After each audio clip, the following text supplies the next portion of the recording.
योऽन्तः प्रविश्य मम वाचमिमां प्रसुप्तां सञ्जीवयत्यखिलशक्तिधरस्वधाम्ना अन्यांश हस्तचरणश्रवणत्वगादीन् प्राणान्नमो भगवते पुरुषाय तुभ्यम्।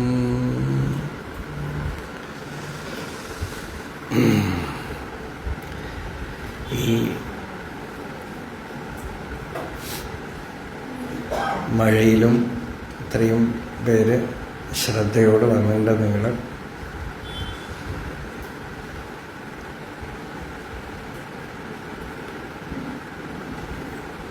ബോധാനന്ദ ആശ്രമത്തിൽ മുമ്പിൽ ഒന്ന് രണ്ട് തവണ ഇവിടെ വന്നിട്ടുണ്ട്.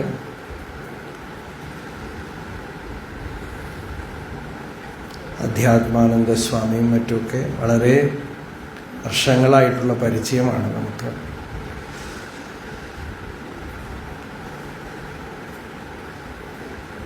ആചാര്യ ഭഗവത്പാദരുടെ,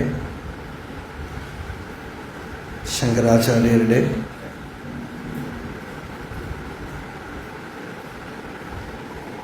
ഉപദേശങ്ങളെ, വേദാന്തത്തിനെ പ്രചരിപ്പിക്കാനായിട്ട് ആ പരമ്പരയിൽ വന്ന എത്രയോ യതികൾ ഉദ്യമിക്കുന്നുണ്ട്. പ്രചരിപ്പിക്കുക എന്ന് പറയുന്നതിനേക്കാളും നല്ലത്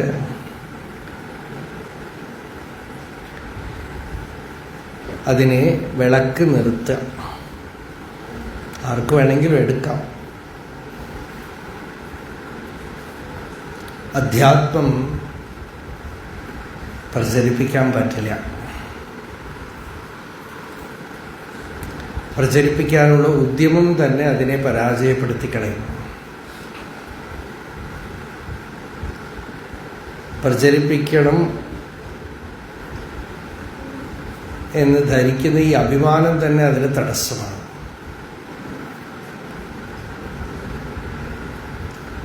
അത് സ്വയമേവ കണ്ടെത്തേണ്ടതാണ്, ജീവിക്കേണ്ടതാണ്, അനുഭവിക്കേണ്ടതാണ്. അതിൻ്റെ നിറവ്, ഫുൾഫിൽമെന്റ് അവനവൻ്റെ ഉള്ളിൽ വരേണ്ടതാണ്. അപ്പോ ഒരു വിളക്കിൽ നിന്ന് വിളക്ക് കൊളുത്തുന്ന പോലെ ഈ സത്യം സ്വയമേവ പ്രകാശിച്ചോളൂ.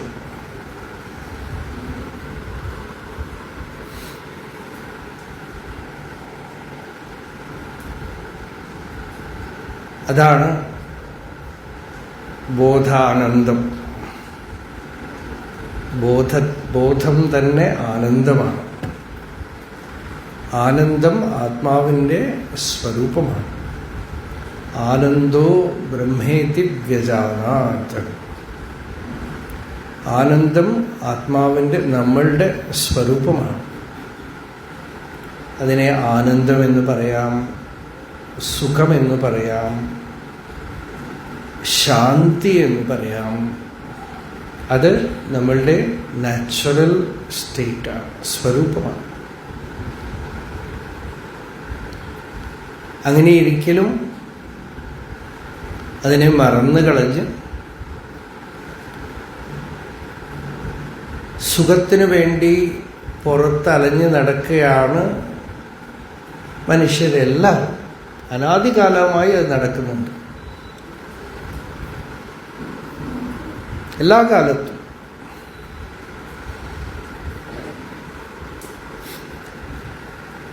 വളരെ പ്രസിദ്ധമായ ഒരു ദൃഷ്ടാന്തം കസ്തൂരി മൃഗം പോലെ.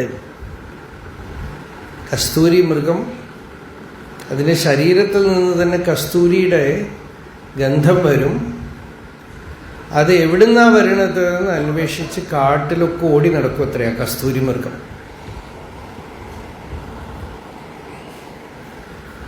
അതുപോലെ നമ്മളിൽ ഉള്ള നമ്മളുടെ തന്നെ സ്വരൂപസുഖം,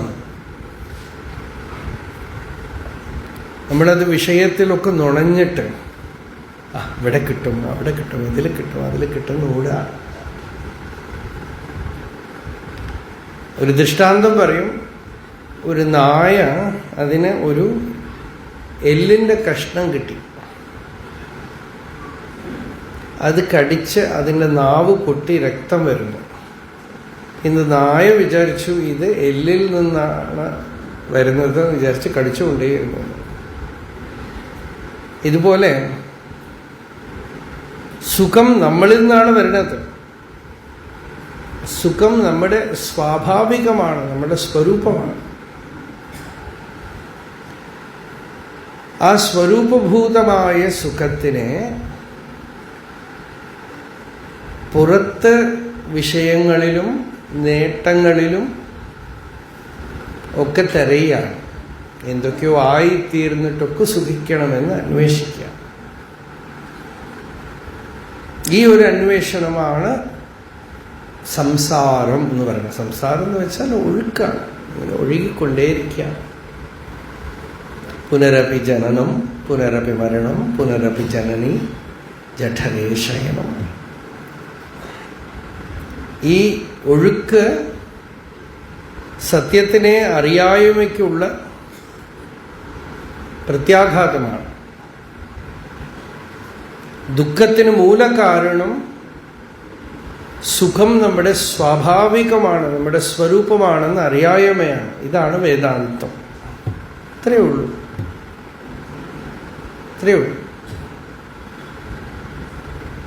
പ്രതിദിനം നമ്മൾ ഉറങ്ങുമ്പോൾ സുഷുപ്തിയിൽ സുഖമായിട്ട് ഇരുന്നു എന്ന് പറയണം. ആ സുഖം എവിടുന്ന് വന്നു? തന്നിൽ നിന്ന് തന്നെ വന്നു, ആത്മാവിൽ നിന്ന് തന്നെ വന്നു. അവിടെ ശരീരമില്ല, മനസ്സിൻ്റെ ഭാവനകളില്ല, പ്രപഞ്ചമില്ല. എഴുന്നേറ്റിട്ട് പറഞ്ഞു സുഖമായിരുന്നു, ഒന്നും അറിഞ്ഞില്ല, പുറമേക്കുള്ള ഒരു വിഷയമില്ല, സുഖമുണ്ടായി. അതൊരു ക്ലൂ ആണ്, ഒരു സൂചനയാണ്.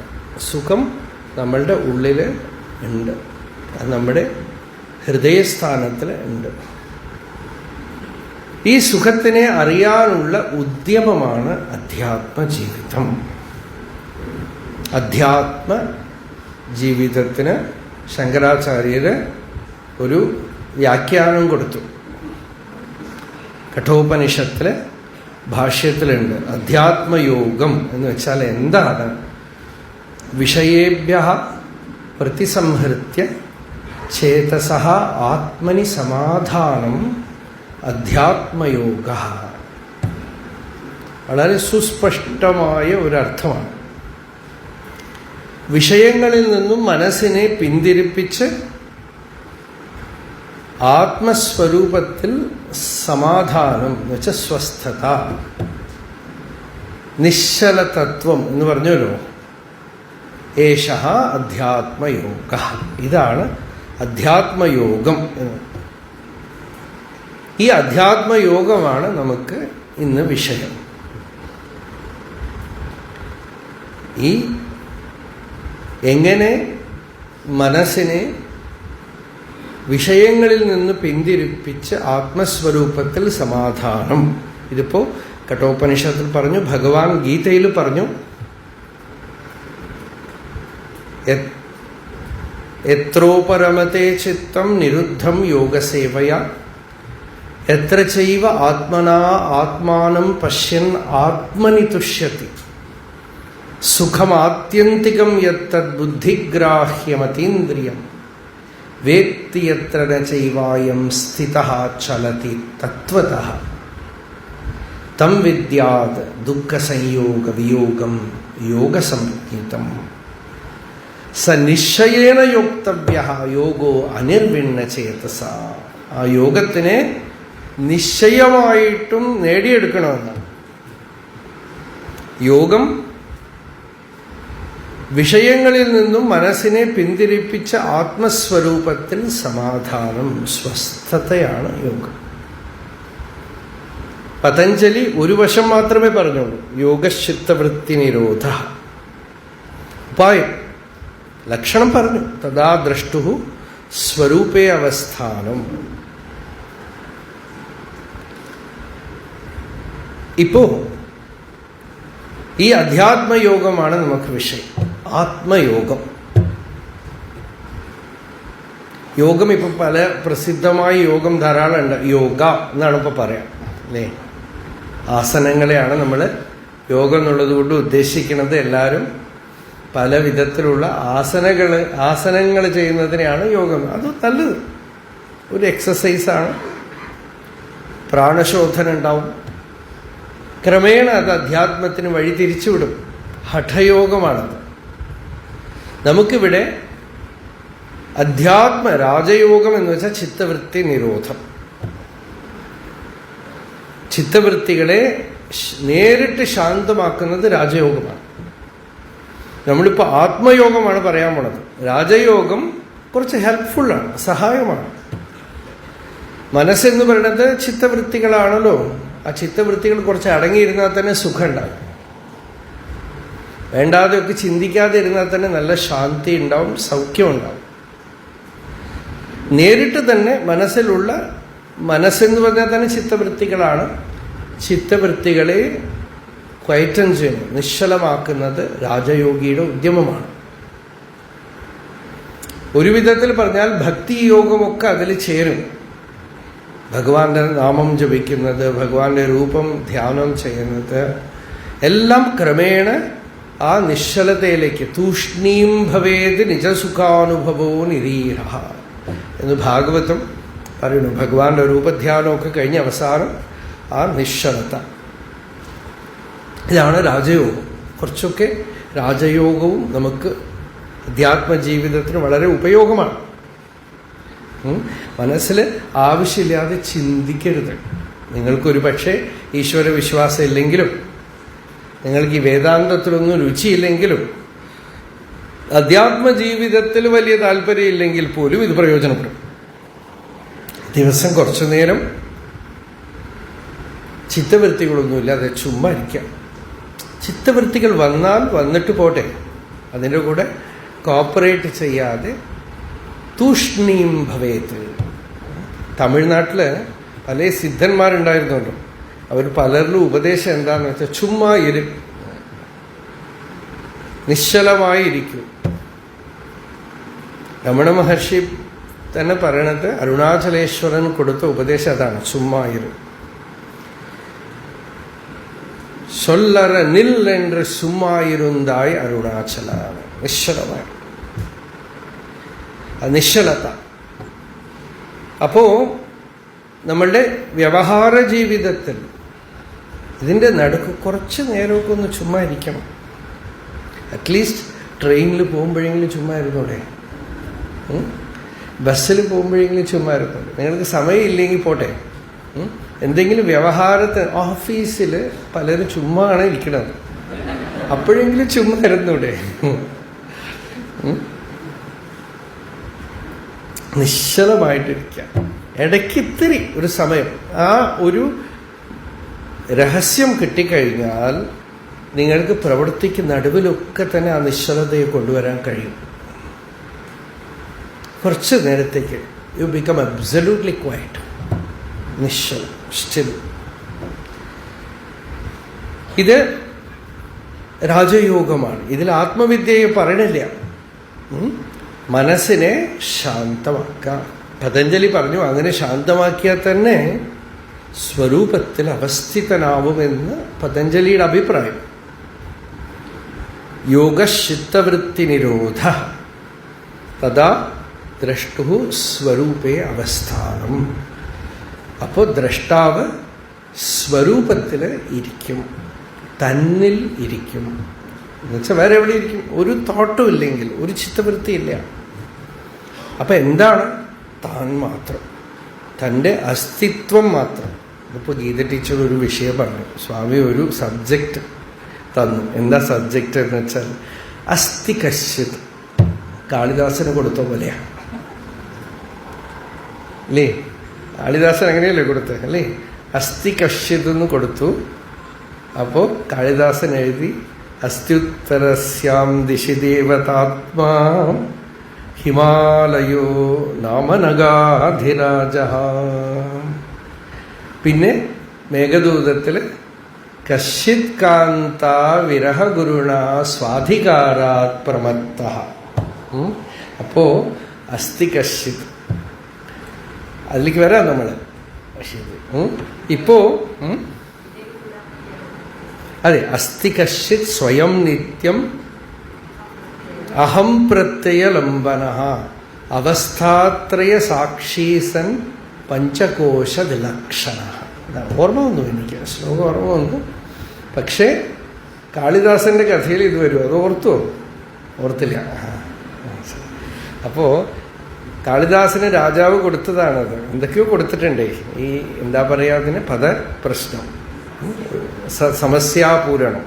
ഒരു പദം കൊടുക്കും, പിന്നെ പൂരണം ചെയ്യണം, ബാക്കി കവിത എഴുതണം. ഡണ്ടൻ ഡടണ്ടൻ ഡടരണ്ട ഡണ്ടൻ, അങ്ങനെയാണോ കൊടുത്തു ഒരിക്കൽ രാജാവ്? അങ്ങനെ കൊടുത്തു. അപ്പോൾ കാളിദാസൻ എങ്ങനെയാ എഴുതുക നോക്കി. അപ്പോൾ ഒരമ്മ വെള്ളം എടുത്ത് പോകുന്നു, പടി കയറിപ്പോയി, മുകളിലെത്തിയപ്പോൾ കുടം വീണു.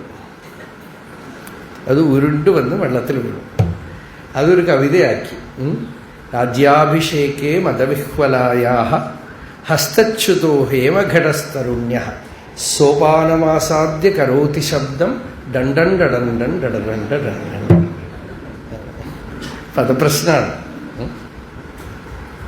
അപ്പം അതുപോലെ അസ്ഥി കശ്യത് കൊടുത്തപ്പോൾ അങ്ങനെയൊക്കെ വന്നു എന്ന് പറയൊരു. അപ്പോൾ ഇപ്പം എന്താ വിഷയം?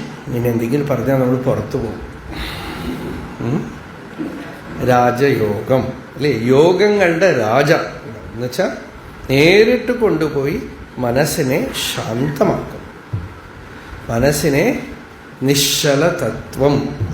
ചിലപ്പോഴൊക്കെ നല്ല വനാന്തരത്തിൽ ഏകാന്തത്തിൽ പ്രകൃതിയിൽ തന്നെ ആ നിശ്ചലത ഉണ്ടാവും. അപ്പം നോക്കൂ, ഇങ്ങനെ മഴയൊക്കെ പെയ്തു, അങ്ങനെ ശാന്തമായിട്ടിപ്പോൾ നദി, ഇപ്പോൾ കരമനയാറ് ഇവിടെ ഉണ്ടല്ലോ, അതിന് ശബ്ദം. ചിന്മയാനന്ദ സ്വാമിയുടെ പരമ്പരയാണല്ലോ ഇവിടെ. ചിന്മയാനന്ദ സ്വാമി ഒരിക്കൽ പറഞ്ഞു, തപോവൻ മഹാരാജൻ്റെ അടുത്ത് പറഞ്ഞു അത്ര, എനിക്ക് ധ്യാനിക്കാൻ പറ്റണില്ല, ഞാൻ എന്താ ചെയ്യേണ്ടത്? അപ്പോൾ തപോവനസ്വാമി പറഞ്ഞു, ഗംഗയുടെ കരയിൽ ചെന്നിരുന്നിട്ട് ആ കള ശബ്ദം അതിങ്ങനെ കേട്ടുകൊണ്ടിരിക്കുക. ജസ്റ്റ് ലിസൺ ടു ഹർ ധ്വനി, ഹരഹരധ്വനി. അപ്പോൾ സ്വാമി അവസാനമാണ് പറഞ്ഞത്. അവസാനമാകുമ്പോൾ പറഞ്ഞു, now I have started to listen. അപ്പം ഇത്രയും കാലം അതിൻ്റെ അഭ്യാസം, ആ ശബ്ദത്തിനെ ശ്രദ്ധിക്കുക. ഇപ്പം മഴ പെയ്യുന്നു, മഴ പെയ്യുന്ന ശബ്ദത്തിനെ വെറുതെ യു ബിക്കം അറ്റൻറ്റീവ്, നിശ്ചലമാവും മനസ്സ്. ചിലപ്പോൾ മൗനത്തിനെ പോലും ശ്രദ്ധിക്കാൻ പറ്റും. You can even listen to the silence. നിശ്ചലത, മൗനത്തിനെ പോലും ശ്രവണം ചെയ്യാൻ ഒക്കും. അപ്പോൾ ആ നിശ്ചലത പ്രകൃതിയിലുണ്ട്, ആ മൗനം പ്രകൃതിയിലുണ്ട്. അതിനെ ഇങ്ങനെ ശ്രദ്ധിക്കാമെങ്കിൽ അകമയ്ക്ക് ആ ശാന്തി, ആ നിശ്ചലത വരും, ചിത്തവൃത്തികൾ അടങ്ങും. പല ഉപായങ്ങളാണ് രാജയോഗത്തിന്. നേരിട്ട് മനസ്സിനെ വേണമെങ്കിൽ നിങ്ങൾ പറയാം, ചുപ്പ് രാഹോ എന്ന് പറയാം, കീപ് ക്വയറ്റ് മനസ്സിനടുത്ത്, അല്ലേ? അങ്ങനെ മനസ്സിരിക്കുമെങ്കിൽ വേണ്ടില്ല. പിള്ളേരുടെ അടുത്തൊക്കെ ടീച്ചർമാർ പറയുമല്ലോ, മിണ്ടാതിരിക്കൂ എന്ന് പറയുമല്ലോ. അതുപോലെ നമ്മളുടെ തന്നെ മനസ്സിനടുത്ത് പറയാം, മിണ്ടാതിരിക്കൂ. അങ്ങനെ മനസ്സ് ശാന്തമാവുമെങ്കിൽ അതൊരു ഉപായം. പിന്നെ ഈ ഏറ്റവും നല്ല ഉപായം പറഞ്ഞത് യോഗാരൂഢന്മാരായിട്ടുള്ളവരുടെ സന്നിധി, യോഗികളുടെ സന്നിധി. ആ സന്നിധിയിൽ നമ്മൾ ചിന്തിക്കണമെന്ന് വിചാരിച്ചാൽ പോലും മനസ്സ് നിശ്ചലമായി പോകും. എന്തെങ്കിലും ചോദിക്കണമെന്ന് വിചാരിച്ചാൽ പോലും ഉള്ളിന്നും വിട്ടുപോകും. സ്വയമേവ ആ നിശ്ചലത വരും. വിദാം ആരൂഢചേതസാം സന്നിധൗ. ആരൂഢചിത്തന്മാർ, അവരുടെ അധിരൂഢ യോഗികളുടെ സന്നിധിയിൽ മനസ്സ് ശാന്തമാവും. അപ്പം നിശ്ചലതത്വം അത് രാജയോഗം, അതിൻ്റെ സ്വഭാവമാണ്, അതിൻ്റെ പ്രകൃതിയാണ്. ഇപ്പോൾ നമ്മൾക്ക് വിഷയം ഈ അധ്യാത്മയോഗമാണ്, ആത്മയോഗമാണ്. മനസ്സ് ശാന്തമായാലും പിന്നെയും ഉണരും. വേദാന്തികൾക്ക് അഭിപ്രായ വ്യത്യാസമുണ്ട്. അവർ പറയണത് എന്താണെന്ന് വെച്ചാൽ, ഈ രാജയോഗിക്ക് ഏകാന്തത്തിൽ ഇരുന്ന് മനസ്സിനെ ശാന്തമാക്കിയാലേ പറ്റുള്ളൂ. വ്യവഹാരത്തിൽ വന്നു കഴിഞ്ഞാൽ അയാളുടെ ചിത്തം കൊന്തളിക്കും. ഈ ധ്യാനയോഗിക്ക് വ്യവഹരിക്കാൻ പറ്റില്ല. ജ്ഞാനിക്ക് വ്യവഹാരവും ചെയ്യാം. എന്ത് കർമ്മം ചെയ്താലും ജ്ഞാനിയില് അതൊന്നും സ്പർശിക്കില്ല. എന്തുകൊണ്ടെന്ന് വെച്ചാൽ, ജ്ഞാനയോഗത്തിനും രാജയോഗം ഒരു ഉപായമാണ്, ഒരു അവാന്തരമാണ്. അതിലൂടെ അപ്പുറം കടന്ന് മനസ്സിന്റെ നിശ്ചലതയല്ല, മനസ്സിന് പുറകില് നിശ്ചലമായ ഒരു അധിഷ്ഠാനം, ശാശ്വതമായ ഒരു അധിഷ്ഠാനം ഉണ്ട്. ആ അധിഷ്ഠാനത്തിനെ അറിയുകയാണ്. അത് മനസ്സിന്റെ നിശ്ചലതയല്ല. ശരീരം പ്രവർത്തിക്കുമ്പോഴും മനസ്സ് ചിന്തിക്കുമ്പോഴും മനസ്സ് ഉറങ്ങുമ്പോഴും എന്തൊക്കെ തന്നെ വന്നാലും ഇതിന് പുറകില് ഇതുകൊണ്ടൊന്നും ബാധിക്കപ്പെടാതെ അസംഗമായ ഒരു ആകാശം, അസ്ഥി, അസ്തിത്വം, അസ്ഥി കശ്ചിത് ഒന്നുണ്ടെന്ന്, സ്വയം അത് താനാണ്, തൻ്റെ ഉണ്മയായ സ്വരൂപമാണ്. അസ്ഥി കശ്ചിത് സ്വയം, നിത്യം, അത് ശാശ്വതമാണ്. ശരി, ഇങ്ങനെയൊക്കെ പറഞ്ഞാൽ വിശ്വസിക്കണോ?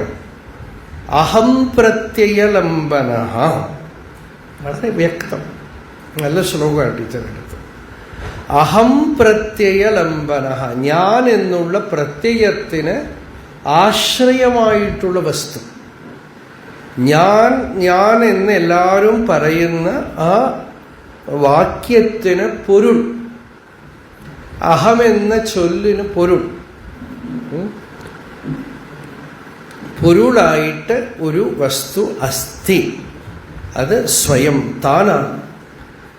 അഹം പ്രത്യയലംബന അവസ്ഥാത്രയ സാക്ഷി. ജാഗ്രത്, സ്വപ്നം, സുഷുപ്തി എന്നുള്ള 3 അവസ്ഥകൾക്കും സാക്ഷിയായിട്ടുള്ള ബോധവസ്തുവാണ്. പഞ്ചകോശ വിലക്ഷണ, അന്നമയം, പ്രാണമയം, മനോമയം, വിജ്ഞാനമയം, ആനന്ദമയം എന്ന കോശങ്ങളെയൊക്കെ കടന്നു നിൽക്കുന്നതായ ശുദ്ധ ചൈതന്യ സ്വഭാവത്തോടു കൂടിയ നിത്യശുദ്ധ ബുദ്ധമുക്ത സ്വഭാവമായ വസ്തു അസ്ഥി. അസ്ഥി എന്ന് വെച്ചാൽ ഉണ്ടെന്ന് വെച്ചാൽ ഉണ്മ അതിൻ്റെ സ്വരൂപമാണ്. അല്ലാതെ വിശ്വസിക്കാൻ വേണ്ടി ഉണ്ടെന്ന് പറയല്ല. അസ്ഥിത്യേവ ഉപലബ്ധവ്യ. ശ്രുതി പറഞ്ഞു, അസ്തിത്വമായിട്ട് അതിനെ പിടിച്ചെടുക്കണം. അതെങ്ങനെ പിടിച്ചെടുക്കും? എക്സിസ്റ്റൻസ് എങ്ങനെ പിടിച്ചെടുക്കും? ഉണ്മ, ഇരുപ്പ്, നിലനിൽപ്പ് എന്നൊക്കെ വാക്ക് പറയും. അതെങ്ങനെ പിടിച്ചെടുക്കും എന്ന് വെച്ചാൽ, ഇപ്പൊ ഇവിടെ മുഴുവൻ ലൈറ്റൊക്കെ ഓഫ് ചെയ്താൽ, ഇരുട്ടാക്കിയാൽ, ഒറ്റ കാര്യം നമുക്ക് കണ്ണ് അടുത്തുള്ള ആളുകളെ കാണാൻ വയ്യ, ഒന്നും കാണാൻ വയ്യാത്ത ഇരുട്ടിലിരിക്കുമ്പോൾ ഒരു കാര്യം മാത്രം അറിയുന്നുണ്ട്, അവനവൻ്റെ നിലനിൽപ്പ്, അവനവൻ്റെ അസ്തിത്വം. അതിൽ ഒരു സംശയവുമില്ല, ഉണ്ട് എന്നുള്ള അവനവൻ്റെ അസ്തിത്വം. കുറച്ച് ഇരുട്ടിലിരുന്ന് അതൊന്ന് ശ്രദ്ധിക്കണം. നാരായണ ഗുരുവിൻ്റെ ഒരു ശ്ലോകം ഉണ്ടല്ലോ, എന്താ ആത്മോപദേശ ശതകത്തില്, ഇരുളിൽ ഇരുപ്പവനാര് ചൊൽക നീ എന്നൊരു ഉരപ്പത് കേട്ടു താനുമേവ. രണ്ടുപേരും പ്രതിവാക്യമേകമാകും. രണ്ടുപേരും പറയണത് ഞാനുണ്ട്, ഞാനുണ്ട് എന്ന്. അപ്പോൾ ഉണ്ട്, ആ ഉണ്മ, ആ എക്സിസ്റ്റൻസ്, ഇരുപ്പ്, അസ്ഥിതാമാത്രമായ വസ്തു, അത് എല്ലാവർക്കും അനുഭവമുണ്ട്. ആ അനുഭവത്തിനെ ശ്രദ്ധിക്കലാണ് അധ്യാത്മയോഗം. അത് മനസ്സിൻ്റെ അല്ല. മനസ്സതിൻ്റെ മേലെ ഇങ്ങനെ പാറിക്കളിച്ച് പോയിക്കൊണ്ടിരിക്കുന്ന വെറും ഒരു പ്രതിഭാസം മാത്രമാണ്. കുറച്ച് നേരത്തേക്കും നമുക്ക് മനസ്സിനെ ഒരു വലിയ ഭൂതമാക്കി മാറ്റിയിരിക്കുകയാണ് നമ്മൾ. മനസ്സൊരു വിഷയമേ അല്ല. അതിനെ കടന്നുപോയി കഴിയുമ്പോൾ മനസ്സൊരു വിഷയമേ അല്ല, അതിനു പുറകിലുള്ള ഈ അസ്തിത്വം. ഘനീ സാന്ദ്ര ആനന്ദ അവബോധാത്മകം എന്ന് പറഞ്ഞു അല്ലേ? എവിടെ പറഞ്ഞു? നാരായണീന്ദ്രൻ. സാന്ദ്രം എന്ന് വെച്ചാൽ സോളിഡ് എന്നാണ് അർത്ഥം. ഘനീഭവിച്ച ആനന്ദബോധം എന്ന് വെച്ചാൽ ഇതൊന്നും സോളിഡ് അല്ലാതാ പറയണത്. നമ്മളെ സംബന്ധിച്ചിടത്തോളം സോളിഡ് ആയിട്ടുള്ളത് ഇതൊക്കെയാണ്, ദ്രവമായിട്ടുള്ളത് ഇതൊക്കെയാണ്, ദ്രവ്യം. പക്ഷേ ഇതൊന്നും അല്ല ദ്രവ്യം. ആ അസ്തിത്വമാണ് ദ്രവ്യം. ആത്മകം, ആത്മസ്വരൂപമായി പ്രകാശിക്കുന്ന ആ ചൈതന്യം സാന്ദ്രമാണ്. അത് സ്വയമേവ കിട്ടിയിട്ടുള്ളതാണ്. നിത്യ ഉപലബ്ധി സ്വരൂപോഹമാത്മാ. ഹസ്താമലകൻ പറഞ്ഞു, എപ്പോഴും കിട്ടിയിട്ടുള്ളതായ ആ ചൈതന്യക്കട്ടയാണ് ഞാനെന്നാണ്.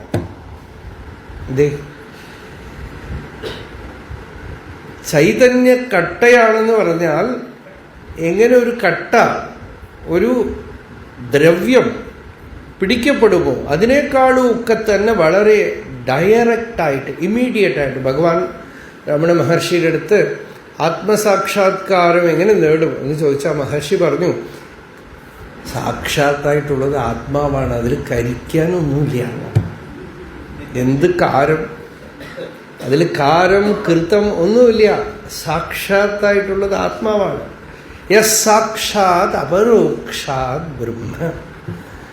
സാക്ഷാത്തായിട്ട് അപരോക്ഷമായി ഇമ്മീഡിയറ്റായിട്ട് നമ്മളിൽ നമ്മളായിട്ട്, നമ്മുടെ തന്നെ സ്വരൂപമായിട്ട്, താനായിട്ട്. അതിനെ തള്ളാനും കൊള്ളാനും ഒന്നും കഴിയില്ല നമുക്ക്. അഹേയം അനുപാതേയം, ന ഹേയം ന ഉപാധേയം. തള്ളാൻ കഴിയില്ല, കൊള്ളാൻ കഴിയില്ല, അതില് കാരകമൊന്നും പ്രവർത്തിക്കില്ല. ഞാൻ, എൻ്റെ മുതലായിട്ടുള്ള ഒരു ചലനത്തിനും അതിൽ ഇടമില്ല. അത് സച്ചിദാനന്ദമാണ്. സത്താചിത് സുഖരൂപമസ്തി സതതം നാഹം നചത്വം മൃഷ നേദം വാപി ജഗത് പ്രദൃഷ്ടമഖിലം നാസ്തീതി ജാനീഹി ഭോഹോ യത് പ്രോക്തം കരുണാവശാത് ത്വയി മയാ തത്സത്യമേ തത്സ്ഫുടം ശ്രദ്ധത്സ്വാനഘ ശുദ്ധബുദ്ധിരസി ചേത് മാത്രാസ്തു തേ സംശയ. കുട്ടി, ഇതിന് അല്പം പോലും സംശയിക്കരുത്. ശ്രദ്ധത്സ്വ പറയുന്നത് ഇങ്ങടെ ശ്രദ്ധയോടെ കേൾക്കുക. അസ്ഥി ഭാതി പ്രിയം, ഉണ്ട്, പ്രകാശിക്കുന്നുവത്, ആനന്ദസ്വരൂപമായിട്ട് ഇരിക്കുന്നു. അങ്ങനെ ആ സത്യവസ്തു സദാ പ്രകാശിച്ചു കൊണ്ടിരിക്കുന്നു. അതിൽ ഞാൻ, നീ, അവൻ എന്നുള്ളതൊക്കെ വെറും തോന്നലാണ്. സച്ചിദാനന്ദമായ പൂർണ്ണ വസ്തുവാണ് നിന്റെ സ്വരൂപം. തത്വമസി. അതാണ് എന്നില് അഹം, ഞാൻ എന്ന അനുഭവ രൂപത്തിൽ പ്രകാശിക്കുന്നത്. അതാണ് അസ്ഥി കശ്ചിത്. കശ്ചിത് എന്ന് വെച്ചാൽ എന്തോ ഒന്ന് അല്ലേ? അതിന് ആത്മാവെന്നും ബ്രഹ്മമെന്നും ഈശ്വരനെന്നും ചൈതന്യമെന്നും ബോധമെന്നും എന്തൊക്കെയോ പേര് പറയണം. അതിന് പേര് ഊരൊന്നുമില്ല. അത് സ്വയം പ്രകാശമായ എല്ലാവരുടെ അനുഭവത്തിൽ സിദ്ധമാണ്. അതുകൊണ്ട് തന്നെ സത്യം അറിഞ്ഞ ആൾക്ക് അജ്ഞാനികൾ ആരുമില്ല. ഞാനിവിടെ ഒരാൾ വന്ന് ഇരിക്കുന്നു, നിങ്ങളൊക്കെ കേൾക്കാൻ വന്നിരിക്കുന്നു, നിങ്ങൾക്കൊന്നും അറിവില്ല, ഞാൻ പറഞ്ഞു തരികയാണെന്ന് വിചാരിച്ച് ഞാൻ അജ്ഞാനിയായി പോകും. നിങ്ങളൊക്കെ അപാര കരുണ കൊണ്ട് വന്നിരിക്കുകയാണ്. പാവം സ്വാമി വന്ന് പറയാൻ വരണു, മഴയത്ത് ആരും ഇല്ലെങ്കിൽ ഇങ്ങനെ പറയും എന്ന് പറഞ്ഞ് കരുണയോടെ വന്നിരിക്കുകയാണ്. എല്ലാവരും ഈ അറിവ് ഉള്ളിലുണ്ട്, എല്ലാവരുടെ ഉള്ളിലും. അതുകൊണ്ടാണ് നിങ്ങൾ കേൾക്കണത്. അല്ലെങ്കിൽ നോക്കൂ, എന്തോ അർത്ഥമില്ലാതെ വിളമ്പണമെന്ന് എങ്ങനെ കേൾക്കും? കേൾക്കണത് തന്നെ അനുഭൂതി ഉള്ളത് കൊണ്ടാണ്. ഒന്ന് അങ്ങനെ ചിന്തിച്ചു നോക്കൂ, ഒന്ന് ഓർത്തു നോക്കൂ. ഇതൊരു ഉപായമാണ്. നിങ്ങൾ കേട്ടുകൊണ്ടിരിക്കുന്നത് തന്നെ അനുഭവത്തിൻ്റെ രസം കൊണ്ടാണ്. ഇല്ലെങ്കിൽ കേൾക്കില്ല. ബാക്കി ഇപ്പൊ പായസം എന്ന് പറഞ്ഞാൽ നിങ്ങൾക്കറിയാം, അല്ലേ? നല്ല തൈര് സാദം എന്ന് പറഞ്ഞാൽ നിങ്ങൾക്കറിയാം. സിനിമ കാണൽ എന്ന് പറഞ്ഞാൽ നിങ്ങൾക്കറിയാം. ഇപ്പൊ ആത്മാ ചൈതന്യം എന്നൊക്കെ പറയുമ്പോൾ നിങ്ങൾ എന്തിനാ ഈ മഴയത്ത് ഓടി വന്നിരിക്കണം? അപ്പോ അതിൻ്റെ രുചി ഉള്ളിലുണ്ട്, അതിൻ്റെ സുഖം ഉള്ളിലുണ്ട്. ആ സുഖമാണ് അതിനെ കേൾപ്പിക്കുന്നത്. അപ്പോ അസ്ഥി കശ്ചിത് സ്വയം, സ്വയം പ്രകാശമായി ഒന്ന് തന്നിൽ താനായി വിളങ്ങി നിൽക്കുന്നുണ്ട്. നിത്യം, ശാശ്വതം. അഹം പ്രത്യയ ലംബന, ഇതാണ് അടുത്ത വിഷയം. ഇതിനെ അനുഭവിക്കാൻ, ഇപ്പൊ ഇതൊക്കെ പറഞ്ഞെങ്കിലും ഇതിനെ ശരിക്കും പിടിക്കാനുള്ള വഴി എന്താണ്? ഈ അനുഭവത്തിനെ നേരിട്ട് അപ്രോച്ച് ചെയ്യാനുള്ള വഴി എന്താണ്? അഹം പ്രത്യയ ലംബന. അഹം പ്രത്യയം എന്ന് വെച്ചാൽ ഞാൻ എന്നുള്ള ഒരു പ്രത്യയം. പ്രത്യയം എന്ന് വെച്ചാൽ തോട്ട്, ഒരു വൃത്തി, ഒരു പദം എല്ലാം പറയാം. ഞാൻ എന്നുള്ള ഒരു ചൊല്ല് നമ്മളെല്ലാവരും പ്രയോഗിക്കുന്ന ചൊല്ലാണ്. അത് ബാക്കി എല്ലാ ചൊല്ലും അതിന് ശേഷമാണ് വരിക. അഹം പ്രത്യയ ലംബ, നീ, അവൻ എന്നൊക്കെ പറയും. ഇപ്പോ 3 എണ്ണമാണ് ഉള്ളത്. ഉത്തമ പുരുഷൻ, മധ്യമ പുരുഷൻ, പ്രഥമ പുരുഷൻ. അങ്ങനെയല്ലേ മലയാളത്തിൽ പറയാം? അല്ലേ? മലയാളത്തിലും അങ്ങനെയല്ലേ? First person, second person, third person. ഇംഗ്ലീഷിൽ നേരെ തിരിച്ചിട്ടാണ്. ഇംഗ്ലീഷിൽ ഫസ്റ്റ് പേഴ്സൺ എന്ന് പറയണത് ഞാനാണ്, സെക്കൻഡ് പേഴ്സൺ നീ, തേർഡ് പേഴ്സൺ അവൻ. ഇതാണ് ലോകജീവിതം. വാസ്തവത്തിൽ ഇംഗ്ലീഷാണ് പ്രാക്ടിക്കൽ, പ്രായോഗികം ഇംഗ്ലീഷാണ്. സംസ്കൃതത്തിൽ ഫസ്റ്റ് പേഴ്സൺ അവനാണ്, പ്രഥമ പുരുഷ സഹ. മധ്യമ പുരുഷൻ റിലേറ്റീവ് പേഴ്സണാണ്, കണക്ഷനുള്ള പേഴ്സൺ, റിലേഷൻഷിപ്പുള്ള, 2 നീ. അപ്പോ തൃതീയ പുരുഷനില്ല. ഫസ്റ്റ് പേഴ്സൺ അവനായാൽ മൂന്നാമത്തെ ഞാനുണ്ടല്ലോ, ഉത്തമ പുരുഷൻ.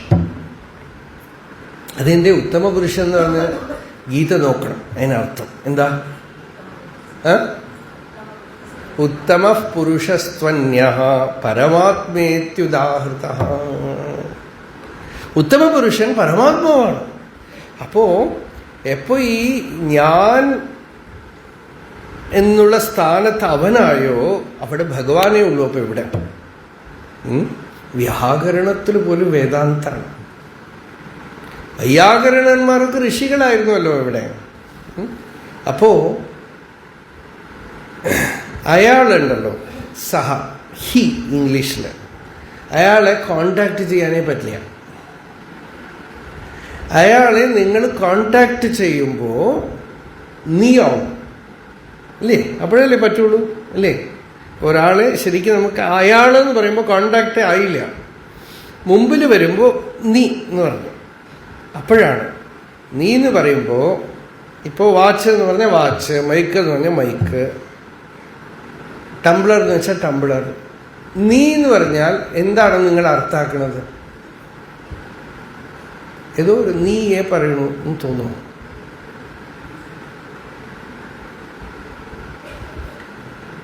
നീ എന്ന് പറയുമ്പോൾ അർത്ഥമാക്കണത് എന്താ? ഞാൻ, അല്ലേ? നീ എന്ന് പറയുമ്പോൾ നീ എന്നുള്ള വാക്കിന് അർത്ഥമേ ഇല്ല.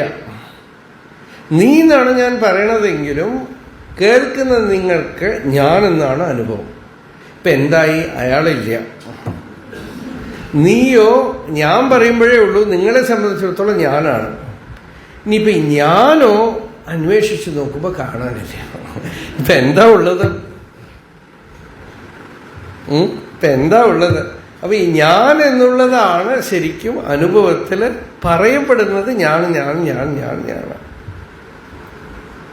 അഹം പ്രത്യയ ലംബന, അവസ്ഥാത്രയ സാക്ഷി.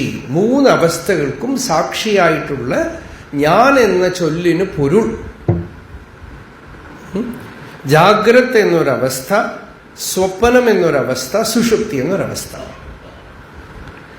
ജാഗ്രത എന്ന് വെച്ചാൽ ഇപ്പോൾ ഇരിക്കുന്നത് ജാഗ്രത, എല്ലാം അങ്ങോട്ടും ഇങ്ങോട്ടും കാണുന്നു, വർത്തമാനം പറയുന്നു, ഇത് ജാഗ്രത അവസ്ഥ.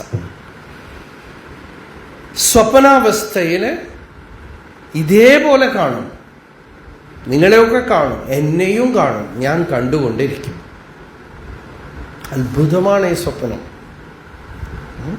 യസ്സുപ്തേഷു ജാഗ്രതി, ശ്രുതി പറയണു, ഉറങ്ങിക്കഴിഞ്ഞത് ഉണർന്നു ഉള്ളിൽ സ്വപ്നം കാണുന്നു, നല്ല വെളിച്ചത്തിൽ കാണും. ആ വെളിച്ചം എവിടുന്ന് വന്നു? ലൈറ്റൊക്കെ ഓഫ് ചെയ്ത് കിടന്നിട്ട് വെളിച്ചം എവിടുന്ന് വന്നു? തൈജസ, അവിടെ ഒരു തേജസ്സില് സ്വപ്നം കണ്ടു, അതുകൊണ്ട് അവിടെ തൈജസൻ എന്നാണ് പറയുന്നത്. അപ്പൊ സ്വപ്നത്തിനെയും കാണുന്നത് ഞാനാണ്, പക്ഷെ ശരീരം വീണുപോയി, സ്വപ്നത്തിൽ മനസ്സ് മാത്രമേ ഉള്ളൂ, അപ്പോഴും ഞാനുണ്ട്. അത് കഴിഞ്ഞ് സുഷുപ്തി, അവിടെ മനസ്സും വീണുപോയി, നിങ്ങളെ ഒന്നും കാണില്ല, ഈ ചിത്രങ്ങളൊന്നുമില്ല, അസ്ഥി കശ്യത് ആണ്, അത്രയേ ഉള്ളൂ. അവിടെ ഒന്നുമില്ല, സുഖമായി ഉറങ്ങി. എഴുന്നേറ്റിട്ട് പറയണു സുഖമായിരുന്നു, അതിനെയും അറിഞ്ഞു. അപ്പൊ ജാഗ്രത്, സ്വപ്നം, സുഷുപ്തി എന്ന 3 അവസ്ഥകളെയും അറിഞ്ഞവൻ എന്ന അർത്ഥത്തിലാണ് സാക്ഷി പറയുന്നത്.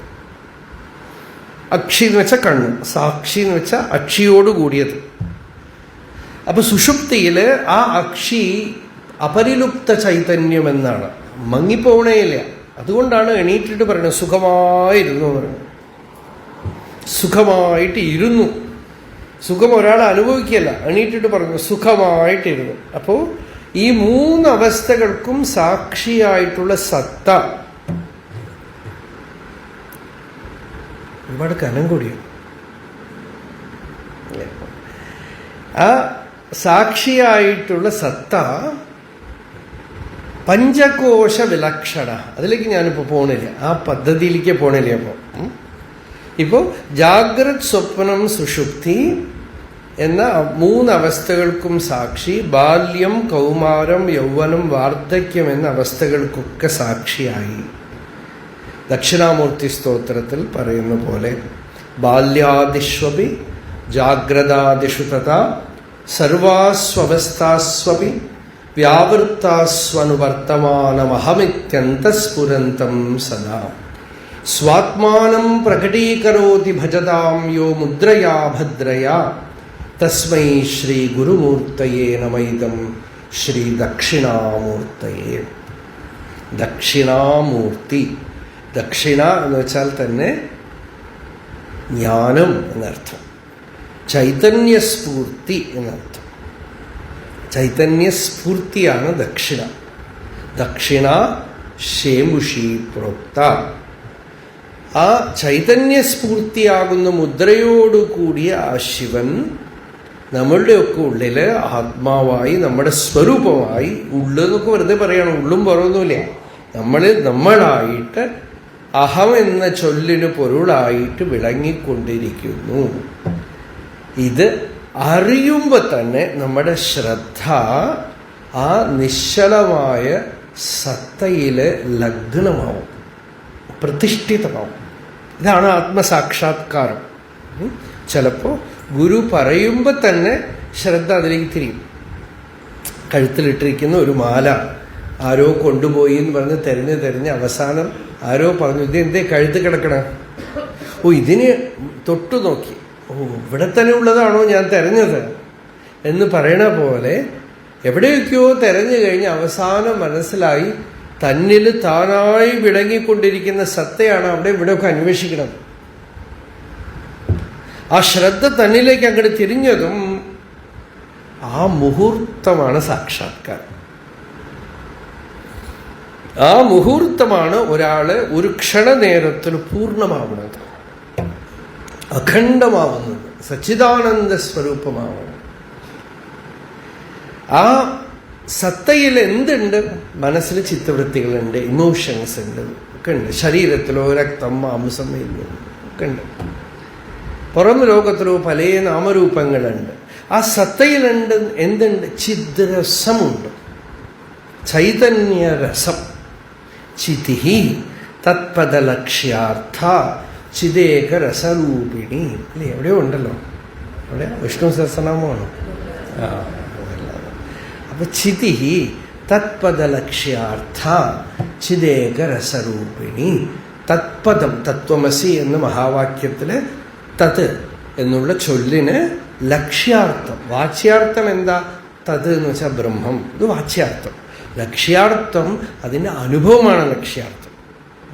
അതിൻ്റെ അനുഭവമാണ് ലക്ഷ്യാർത്ഥം. ആ അനുഭവം ശുദ്ധ ചൈതന്യസ്വരൂപമാണ്, മൗനമാണ്, നിശ്ചലതയാണ്, ശാന്തിയാണ്.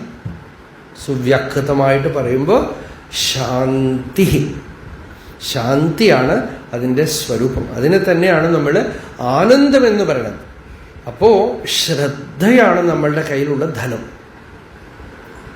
ഈ ശ്രദ്ധയെ തന്നിലേക്ക്, തൻ്റെ സ്വരൂപത്തിലേക്ക് തിരിച്ചുവിടുക. ചിലർക്ക് അദ്ഭുതമായി ഒരു പ്രാവശ്യം ആ ശ്രദ്ധ അതിൽ വീണു കഴിഞ്ഞാൽ പൂർണ്ണമായി പോകും. രമണ മഹർഷിയുടെ ഒക്കെ കഥ വളരെ അപൂർവമായിട്ട് നടക്കുന്ന കാര്യങ്ങളാണ്. ഒരു ദിവസം വൈകുന്നേരം ആകുമ്പോൾ ഒന്ന് ചിന്തിച്ചു, ഞാൻ ആരാണ്, ഞാൻ മരിച്ചു പോകാൻ പോകുന്നു, ഈ ശരീരം മരിച്ചു പോകും, ഈ ശരീരം കൊണ്ടുപോയി ശ്മശാനത്തിൽ കത്തിച്ച് കളയും, ഞാൻ ശരീരമാണോ? അല്ല, പിന്നെ ഞാൻ ആരാണ്? വിചാരം ചെയ്തു, ഞാൻ ശുദ്ധ ചൈതന്യമാണ്, ഉള്ളിൽ നിരന്തരം പ്രകാശിച്ചു കൊണ്ടിരിക്കുന്ന വസ്തുവാണെന്ന് റെക്കഗ്നിഷൻ ഉണ്ടായി. അവിടെ ഇരുന്നു. അത്രയൊക്കെ എളുപ്പത്തിൽ നടന്നാൽ വേണ്ടില്ല. ശങ്കരാചാര്യര് ബ്രഹ്മസൂത്ര ഭാഷ്യത്തിനോടത്ത് പറയുന്നുണ്ട്, ആവർത്തി രസകൃതുപദേശാത്, ഒരു സൂത്രം. ആവർത്തിച്ച് ആവർത്തിച്ച് കേൾക്കണം എന്നാണ്. വീണ്ടും വീണ്ടും വീണ്ടും ശ്രോതവ്യ മന്തവ്യ നിധിധ്യാസിതവ്യ, വീണ്ടും വീണ്ടും ശ്രവണം ചെയ്യുക, മനനം ചെയ്യുക. ഇത് കേട്ട് കേട്ട് കേട്ട് കേട്ട് കുറേ കഴിയുമ്പോഴാണ് നമുക്ക് ഒരു ഐഡിയയെങ്കിലും വരിക. ഒരു ഇരുട്ട് മുറിയിലിരിക്കുമ്പോൾ അവിടുത്തെ കാര്യങ്ങളൊക്കെ കാണാൻ കുറച്ചു നേരം ആവുമല്ലോ. അതുപോലെയാണ് ഈ വിദ്യയും. ആരംഭത്തിലൊരു തെളിച്ച ഉണ്ടാവില്ല, പതുക്കെ പതുക്കെ തെളിഞ്ഞു വരും. പിന്നെ അതിനെ മനനം ചെയ്യും. പിന്നെ അത് നമ്മളിൽ തന്നെ നമ്മൾ റെക്കഗ്നൈസ് ചെയ്യും. പ്രത്യഭിജ്ഞ ഉണ്ടാവും, അതിൻ്റെ തിരിച്ചറിവുണ്ടാവും. അപ്പൊ അതിനുള്ള സമയമൊക്കെ ഒരുപാടാവും. അപ്പോ ഈ സൂത്രഭാഷ്യത്തിലിവിടെ ഒരു പൂർവപക്ഷം ചോദിക്കുകയാണ്. സദാ പ്രകാശിച്ചുകൊണ്ടിരിക്കണം ആത്മാ. ഗുരുവോ മുമ്പിലുണ്ട് പറഞ്ഞു തരാനായിട്ട്. കേട്ടു, മനസ്സിലായി. ഒറ്റ പ്രാവശ്യം കേട്ടാ പോരെ, കഴിഞ്ഞില്ലേ? കേട്ടു, താൻ അതാണെന്ന് അറിഞ്ഞു, നിശ്ചലത വന്നാ പോരെ. സാധിക്കില്ല എന്ന് പറഞ്ഞില്ല. ആചാര്യസ്വാമി പറഞ്ഞു, ഇന്നലെ ഞങ്ങളൊരു ചർച്ച ചെയ്തു ഈ വിഷയം. അതുപോലെ ആചാര്യസ്വാമികൾ ഇത് പറയണ്ടേ, സാധിക്കില്ല എന്ന് പറയാൻ വയ്യ. കാരണം അത്തരത്തിലുള്ള വൈഭവമുള്ള ആളുകൾ ഉണ്ടാവാം. അവർക്കൊക്കെ ഒക്കെ തയ്യാറായിട്ട് റെഡിയായിട്ട് പക്വമായിട്ട് വന്നിരിക്കുകയാണ്. വിദ്യാരണ്യ സ്വാമികൾ അവരെയൊക്കെ പറയുന്നത് കൃതോപാസ്തി എന്നാണ്. പൂർവ്വജന്മത്തിൽ ഉപാസനയൊക്കെ കഴിഞ്ഞു, മനസ്സ് നല്ല തെളിഞ്ഞ് ഷാർപ്പ്, ലേസർ ഷാർപ്പായിട്ട് വന്നിരിക്കുകയാണ്. അപ്പോൾ സത്യത്തിനെ അറിയാൻ ഡിസ്ട്രാക്ഷൻ ഒന്നുമില്ല, ഒരു സ്കാറ്റേർഡേ ആവുന്നില്ല മനസ്സ്, അങ്ങോട്ട് ഇങ്ങോട്ട് പോണില്ല, വിക്ഷേപമില്ല, സംശയങ്ങളൊന്നുമില്ല, വിപരീത ജ്ഞാനമൊന്നുമില്ല, റെഡി ആയിട്ടിരിക്കുകയാണ്. ഒന്ന് പറഞ്ഞു കേട്ടാൽ മതി, ഒരു സകൃത് ശ്രവണം മതി. അങ്ങനെയൊക്കെയാണ് ഭാഗവതമൊക്കെ പറയണത്. ശുശ്രൂഷുഭിഹി തക്ഷണാത് എന്ന് പറഞ്ഞില്ലേ, കേട്ടുകൊണ്ടേയിരിക്കുന്ന ആൾക്ക് അപ്പം മുതൽക്കാ അനുഭവം. അപ്പൊ അത്രയ്ക്കൊക്കെ പക്വമുള്ള ആളുകൾ ഉണ്ടാവാം. ഇപ്പൊ ഭാഗവതം തന്നെ 7 ദിവസം പരീക്ഷിത്തിന് കേട്ടു. അവസാനം പരീക്ഷിത്ത് പറഞ്ഞു, സിദ്ധോസ്മി അനുഗ്രഹീതോസ്മി, ഞാൻ അനുഗ്രഹീതനായിരിക്കുന്നു, എനിക്ക് ഭയമൊക്കെ നീങ്ങിയിരിക്കുന്നു. അജ്ഞാനം ച നിരസ്തം മേ ജ്ഞാനവിജ്ഞാന നിഷ്ഠയ ഭവതാ ദർശിതം ക്ഷേമം പരം ഭഗവതഃ പദം. അവിടുന്ന് എനിക്ക് ഭഗവത് പദത്തിനെ കാണിച്ചു തന്നിരിക്കുന്നു. പരമക്ഷേമത്തിനെ ഞാൻ എന്നിൽ തന്നെ ആത്മസ്വരൂപത്തിൽ അറിഞ്ഞിരിക്കുന്നു എന്ന് പറയാണ്. അപ്പോ അങ്ങനെയുള്ളവരുണ്ടാവാം. ഒരു പ്രാവശ്യം ശ്രവണം കൊണ്ട് തന്നെ പൂർണ്ണമാവാം. പക്ഷെ അങ്ങനെയാണെന്ന് ഭാവന ചെയ്യാൻ പാടില്ലല്ലോ. ആ സംശയം മുഴുവനും വിട്ടുപോകണം, വിപരീത ജ്ഞാനം വിട്ടുപോകണം, അജ്ഞാനം വിട്ടുപോകണം, അചലമായി സ്വരൂപത്തിൽ പ്രതിഷ്ഠിതനാവണം. അതുവരയ്ക്കും ശ്രോതവ്യ മന്തവ്യ നിധിധ്യാസിതവ്യ, ശ്രവണം ചെയ്യണം, നല്ലവണ്ണം ഉള്ളിൽ കടഞ്ഞെടുക്കണം. മനനം അതാണ്, കടഞ്ഞെടുക്കണം. നിധിധ്യാസനം എന്ന് വെച്ചാൽ ആത്മസ്വരൂപത്തിനെ തെളിച്ചെടുത്ത് ധ്യാനിക്കണം. ഞാൻ അതാണ്. തത്ര ആത്മത്വം ദൃഢീകുറുവൻ അഹമാദിഷു സന്ത്യജൻ ഉദാസീനതയാ തേഷു തിഷ്ഠേത് ഘടപടാധിപത്. അവിടെ ആ നിശ്ചലതയെ തൻ്റെ സ്വരൂപമായി കരുതി തന്നിഷ്ഠയോടെ ഇരിക്കണം. തന്നിഷ്ഠ തത്പരായണ. അവിടെ തന്നെ നിഷ്ഠ എസ്റ്റാബ്ലിഷ്ഡ് ആയിട്ടിരിക്കണം. അത് വരുന്നവരയ്ക്കും വീണ്ടും വീണ്ടും യത്നം ചെയ്യാം. ഇതാണ് ഉപദേശം അധ്യാത്മയോഗത്തിന്. ആ യത്നവിശേഷത്തിനെയാണ് അഹം പ്രത്യയലംബനഃ എന്നുള്ളതിൽ പറഞ്ഞത്. ഞാൻ എന്നുള്ള പ്രത്യയത്തിനെ ആശ്രയിച്ച് യത്നം ചെയ്യും. പല ഉപായങ്ങളുണ്ട്. ഒരു ഉപായം ധ്യാനമാണ്. ധ്യാനം എന്താണെന്ന് വെച്ചാൽ ഞാൻ ആത്മാവാണ്, ശുദ്ധ ചൈതന്യമാണ്, നിർമ്മലമായ വസ്തുവാണ്, അനന്തമായ ആകാശം പോലെ എങ്ങും നിറഞ്ഞിരിക്കുന്ന പൂർണ്ണ വസ്തുവാണ്, എനിക്ക് ജനനമില്ല, മരണമില്ല, കാമക്രോധാദി ദോഷങ്ങളില്ല. ഇങ്ങനെയൊക്കെ ധ്യാനിക്കാം. ചിലർക്കത് സാഫല്യമാവും. ജപം ചെയ്തുകൊണ്ട് ഉള്ളിലെ ഒരു ഓട്ടോ സജഷൻ പോലെ ഉള്ളിലൊരു ആനന്ദം ഉണ്ടാവും, ഒരു ശാന്തി ഉണ്ടാവും. ഞാൻ ആനന്ദസ്വരൂപനാണ്, സച്ചിദാനന്ദ സ്വരൂപം. അങ്ങനെ കൃതികളും ഉണ്ടല്ലോ ധാരാളം. ഇപ്പൊ പഞ്ചദശീകാരനൊക്കെ അത് പറയുന്നുണ്ട്. അതും ആവാം. അങ്ങനെ ചിലർക്കത് സാധിക്കും. ധ്യാനയോഗം. ജ്ഞാനയോഗം എന്താണെന്ന് വെച്ചാൽ ഞാൻ ഇതാണ് അതാണെന്നൊന്നും പറയുന്നില്ല. അപ്പൊ ബ്രഹ്മമാണ് എന്നൊന്നും പറയില്ല. ബ്രഹ്മം എന്താ നമുക്കറിയില്ല, വെറും ശബ്ദമാണ്. അഹം ബ്രഹ്മ എന്ന് പറയുമ്പോൾ ബ്രഹ്മം നമുക്കറിയില്ല, അഹം അറിയാം, ഞാൻ എന്നുള്ളത് അറിയാം. അതും ഞാൻ എന്നുള്ള വൃത്തിയെ നല്ലവണ്ണം അറിയാം. അതാണ് പ്രത്യയം എന്ന് പറയുന്നത്, വൃത്തി, തോട്ടം. ഇപ്പോ ഇതൊന്നും മനസ്സിലായിട്ടില്ലെങ്കിലും ഈ വൃത്തി നമുക്കറിയാം. മഹർഷിയുടെ വഴി അതാണ്. അഹങ്കാരം അത് നമുക്കറിയാം. നമുക്ക് വിഷമം വരുന്നു, വേദന വരുന്നു, ആളുകൾ ചീത്ത. ഒരാൾ ചോദിച്ചു, മഹർഷിയോട് ചോദിച്ചു, രമണ മഹർഷിയോട് ചോദിച്ചു, ഈ ഞാൻ എന്നുള്ള ആ വൃത്തിയെ മൂലാന്വേഷണം ചെയ്യണം എന്ന് പറയുന്നു. എനിക്ക് പിടിക്കാനൊന്നും പറ്റില്ല, അതെങ്ങനെ ചെയ്യും? അപ്പോ മഹർഷി ഒന്നും ഉത്തരം പറഞ്ഞില്ല, മിണ്ടാതിരുന്നു. ഇത്രയൊന്നും പറഞ്ഞില്ല, ചിരിച്ചിട്ട് വിട്ടു. കുറച്ച് കഴിഞ്ഞ് ഇയാൾ അകത്തു പോയി. അവിടെ ആശ്രമത്തിൽ തന്നെ തങ്ങുന്ന ഒരാളാണ്. വേറെ ഒരാളുമായി കലഹമായി. രണ്ടുപേരും കൂടെ ഞാനേ നീയേ എന്നൊക്കെ പറഞ്ഞ് ലഹള കൂടുകയാണ്. അപ്പോ ഇയാള് മറ്റേ ആളോട് പറഞ്ഞു, തനിക്ക് ഞാൻ കാണിച്ചു തരാം ഞാൻ ആരാണെന്ന്. അപ്പൊ അയാള് പറഞ്ഞു, നീ അങ്ങനെയൊന്നും കാണിച്ചു തരണ്ട, ഞാൻ കാണിച്ചു തരാതെ തനിക്കൊന്നും. പെട്ടെന്ന് നോക്കിയപ്പോ നമ്മുടെ ഭഗവാൻ നടുവിൽ നിൽക്കുന്നു. അപ്പൊ ഇവർക്ക് പെട്ടെന്ന് ലജ്ജയായി. അയ്യേ. അപ്പൊ ഭഗവാൻ പറഞ്ഞു, അങ്ങോട്ടും ഇങ്ങോട്ടും ഒന്നും കാണിച്ചു കൊടുക്കണ്ട, സ്വയമേവ കണ്ടാൽ മതി. ഇപ്പൊ നോക്കൂ, ഞാൻ ഇതാണ് കറക്റ്റ് സമയം, ഇപ്പോഴാണ് പിടിക്കേണ്ടത്, ഇതാണ് right moment to catch hold of it. ഞാൻ എന്ന് പറഞ്ഞ് തോന്നുന്നുണ്ടല്ലോ, ഇപ്പോ അതിനെ ശ്രദ്ധിക്കുക. ഈ ഒരു സ്പന്ദനം വരുമ്പോൾ ശ്രദ്ധിക്കുക. വലിയ ഹെൽപ്പാണത് സാധനയ്ക്ക്. നമ്മളെ ആരെങ്കിലുമൊക്കെ ചീത്ത പറയുമ്പോൾ, നമ്മളെ നിന്ദിക്കുമ്പോൾ, നമ്മളുടെ ഉള്ളിൽ ടെൻഷൻ വരുമ്പോൾ, അപ്പോഴൊക്കെ ഉള്ളിൽ അടച്ചിരുന്നിട്ട് ഈ വൃത്തികളൊക്കെ ആർക്ക് വരുന്നു, ഈ ചിന്തകളൊക്കെ ആർക്ക് വരുന്നു, ഈ വേദനിക്കുന്നത് ആരാ, കോപിക്കുന്നത് ആരാ? ഞാൻ. നമ്മളെ പാലക്കാട് വിജ്ഞാനരമണി ആശ്രമം ഒരാശ്രമമുണ്ട്. അപ്പം അവിടെ ഒരുപാട് വർഷങ്ങൾ പ്രഭാഷണം നടന്നുണ്ട്.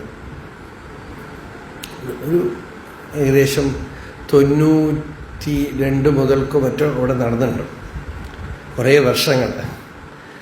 അപ്പോൾ അവിടെ ഒരു 2 അമ്മമാർ വരും, അവരുടെ കുട്ടികൾ, ഒരു ആൺകുട്ടി ഒരു പെൺകുട്ടി, മടിയിൽ കിടന്നുറങ്ങും കുട്ടികൾ, ഒരു മുമ്പിലിരുന്ന് കേൾക്കും.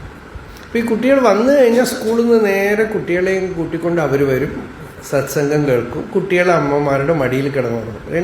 രണ്ടുപേരും അവർ ട്വിൻസാണ്, അവരുടെ മടിയിൽ കിടന്ന് ഉറങ്ങി കുട്ടികൾ. അപ്പോൾ അതിൽ ആ പയ്യൻ ചെറിയ കുട്ടിയാണ്. അപ്പോൾ ഒരു ദിവസം അവരുടെ അമ്മ എന്തിനോ ചീത്ത പറഞ്ഞു, സ്കൂളിൽ എന്തോ പഠിച്ചില്ല ചീത്ത പറഞ്ഞു. അപ്പോൾ ഈ കുട്ടി അമ്മയുടെ അടുത്ത്, ഈ ദേഷ്യം വരണത് ആർക്കാണെന്ന് നോക്കൂ. അവരൊക്കെ ഇപ്പോൾ വലിയ കുട്ടികളായി, വളരെ വലിയ അവർ കല്യാണമായി, അവർക്ക് കുട്ടികളൊക്കെ ആയിക്കഴിഞ്ഞപ്പോൾ അപ്പോൾ അവർ ആ ചെറിയ കുട്ടിയായിരിക്കുമ്പോൾ പറഞ്ഞ അമ്മയുടെ അടുത്ത്, ഇപ്പോൾ കോപം വരണ്ടല്ലോ, ആർക്കാ വരണമെന്ന് നോക്കും, ഈ ഞാൻ ആരാണെന്ന് ചോദിച്ചു. ഇത് ശരിക്കും നല്ല സഹായമാണ്. ഭർത്താവ് ഭാര്യയ്ക്ക് പറയാം, ഭാര്യ ഭർത്താവിന് പറയാം, ഇതൊക്കെ നടക്കും. അങ്ങനെ ആരെങ്കിലുമൊക്കെ പറയുമ്പോൾ നമ്മളുടെ ശ്രദ്ധ ആ സ്പന്ദനത്തിൽ വീഴും. ആ ഞാൻ ഞാൻ ഞാൻ എന്നുള്ള ആ വൃത്തി, ആ വൃത്തി അതിനെ വിചാരം ചെയ്യാതെ അത് അകലില്ല എന്നാണ്. അപ്പം ആ വൃത്തിയാണ് നമ്മൾ ശ്രദ്ധിക്കുന്നത്, ആത്മാവല്ല. ആദ്യത്തെ സ്റ്റെപ്പ് ആ വൃത്തിയാണ്. ആ വൃത്തി ഒരു മന്ത്രം പോലെയാണ്, അനുസ്യൂതം നമ്മളുടെ ഉള്ളിൽ നടക്കുന്ന ഒരു സ്പന്ദനക്രിയയാണ് ഈ വൃത്തി. ഈ വൃത്തിയാണ് മൂലാവിദ്യ എന്ന് പറയുന്നത്. മൂലാവിദ്യ ഈ വൃത്തിയാണ്, പ്രൈമറി ഇഗ്നറൻസ്. ഈ വൃത്തി ഉണ്ടെങ്കിലേ ബാക്കിയൊക്കെ ഉള്ളൂ. ഇതില്ലെങ്കിൽ വേറെ ഒന്നുമില്ല. അപ്പം എനിക്ക് അറിവ് വേണമെന്ന് പറയുമ്പോൾ പോലും ഈ ഞാൻ ആരാ? എനിക്ക് സാക്ഷാത്കാരം വേണം. ആരാ ഈ ഞാൻ? എനിക്ക് ദുഃഖം വരുന്നു, ആരാണ് ഈ ഞാൻ? എനിക്ക് സംശയമുണ്ട്, ആരാണ് ഈ ഞാൻ? കണ്ണടിച്ച് ഒന്നുമില്ലെങ്കിൽ ഇതിങ്ങനെ ഉള്ളിൽ ചോദിക്കുക, ആരാ ഞാൻ? ആരാണ് ഞാൻ എന്ന് പറയണത്? എന്താണ്? ആരാണ് ഇതിനകത്തിരുന്ന് അഹം അഹം എന്ന് പറഞ്ഞുകൊണ്ടേയിരിക്കണത്? ഇങ്ങനെ ഈ ചോദ്യത്തിനുള്ളിൽ പിടിക്കുക. ഇത് ആരംഭത്തിലൊരു ഹെൽപ്പാണ് ഈ ചോദ്യം. പതുക്കെ പതുക്കെ പതുക്കെ നമ്മൾ ചോദ്യം ചോദിക്കേണ്ട ആവശ്യമില്ല. നമ്മളുടെ ശ്രദ്ധ, അറ്റൻഷൻ, അത് ആ സ്പന്ദനത്തിനെ ശ്രദ്ധിക്കും, ആ തുടിപ്പിനെ ശ്രദ്ധിക്കും. ശ്രദ്ധിക്കുമ്പോൾ ആ വൃത്തി തത്കാലത്തിലേക്ക് ഹൃദയത്തിൽ മറയും. ഒന്നും ഉണ്ടാവില്ല, ഒരു ദിശ. പിന്നെയും നമുക്ക് ആ വൃത്തി വരും. കാരണം ആ വൃത്തിയാണ് ജീവിതം. അഹം വൃത്തിയാണ് ജീവിതം. അഹം വൃത്തി ഇല്ലെങ്കിൽ ജീവിതമേ ഇല്ല. എന്തിലെങ്കിലുമൊക്കെ എൻ്റെ ഞാൻ എന്ന് പറയുമ്പോഴേ ഉള്ളൂ, അല്ലെങ്കിൽ ലൈഫിന് അർത്ഥമേ ഇല്ല. അതാണ് എസൻസ്, സാരതമമായ വസ്തു. ആ വൃത്തിയാണ് നമ്മുടെ ഉള്ളിൽ ചെന്ന് ഹൃദയഗ്രന്ഥി എന്നൊക്കെ പറയുന്നത്. അതാണ് അതിനെ ചെന്ന് തൊടുകയാണ് നമ്മൾ. ആ വൃത്തിയെ ഉള്ളിലിങ്ങനെ ഗ്രഹിക്കുകയാണ്. ഈ വൃത്തി എന്താണ്?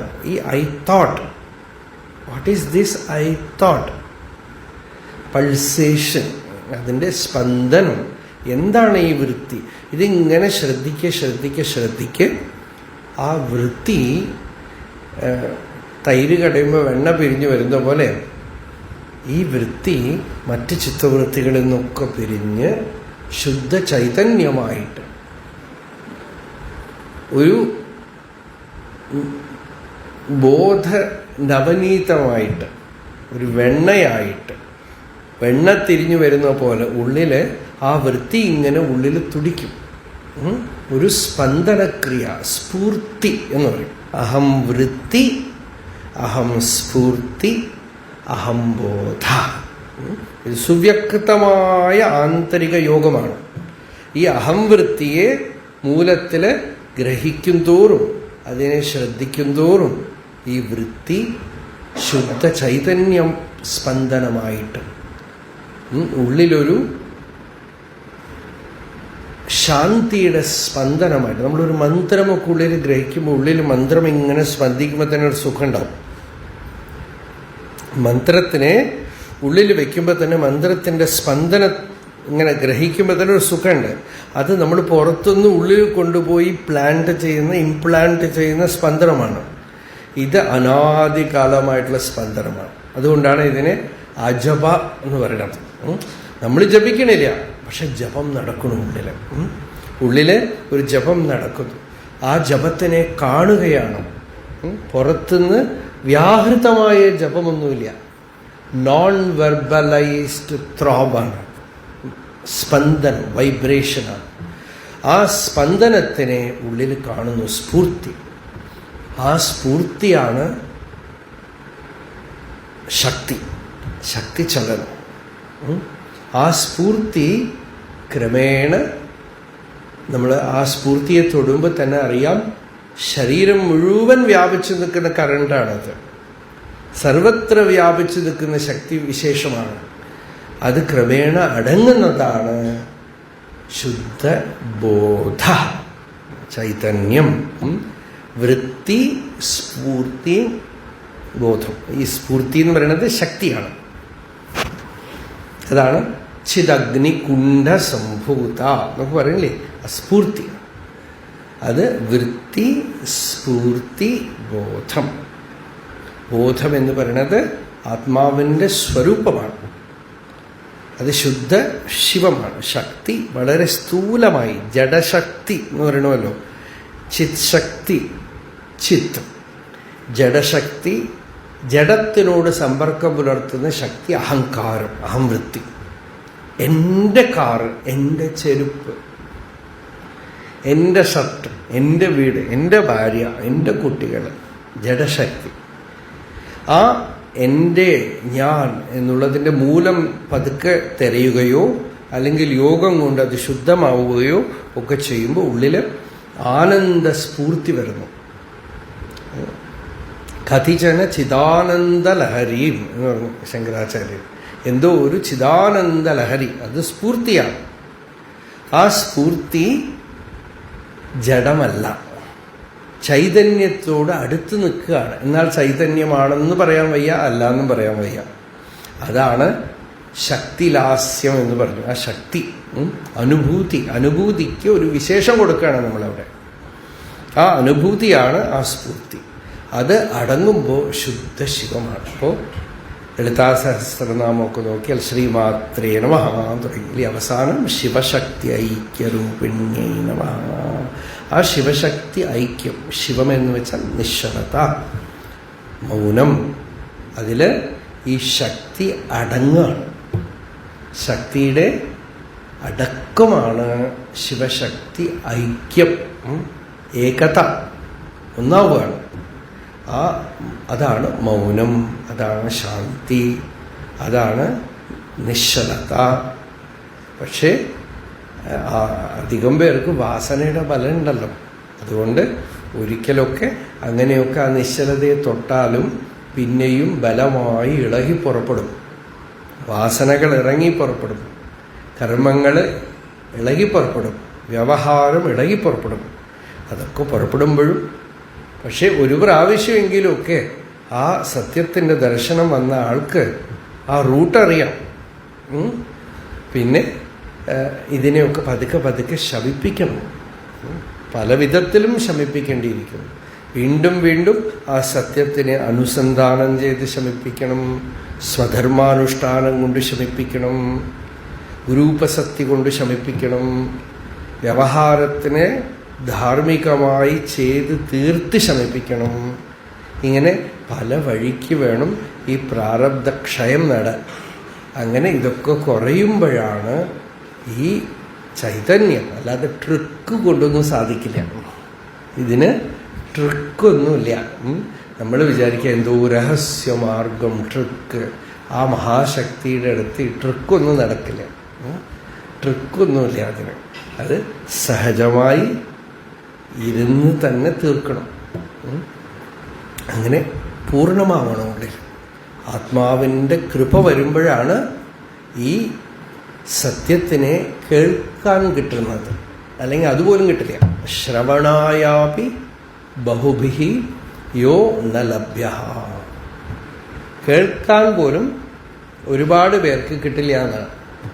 ഇങ്ങനെ പോയിക്കൊണ്ടിരിക്കുമ്പോൾ എന്തോ ഒരു സത്സംഗം നടക്കണം എന്ന് പറഞ്ഞ് കയറും. കാകതാളീയ സിദ്ധൻ എന്നാണ് പറയാതെ.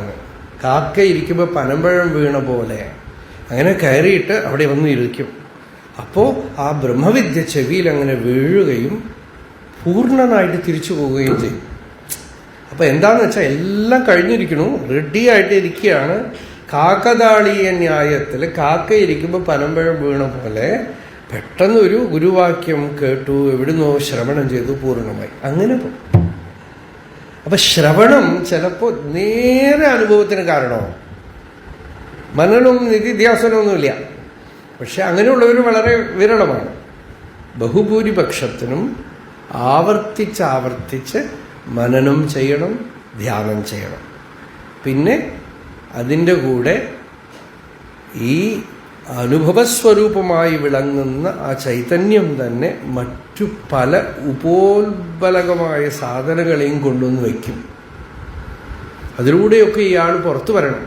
സ്വതന്ത്രമാണ്. കൊടുക്കേണ്ടതൊക്കെ കൊടുത്തു തീർക്കണം. എല്ലാ കർമ്മങ്ങളും കഴിയണം. വീണു പോകണം.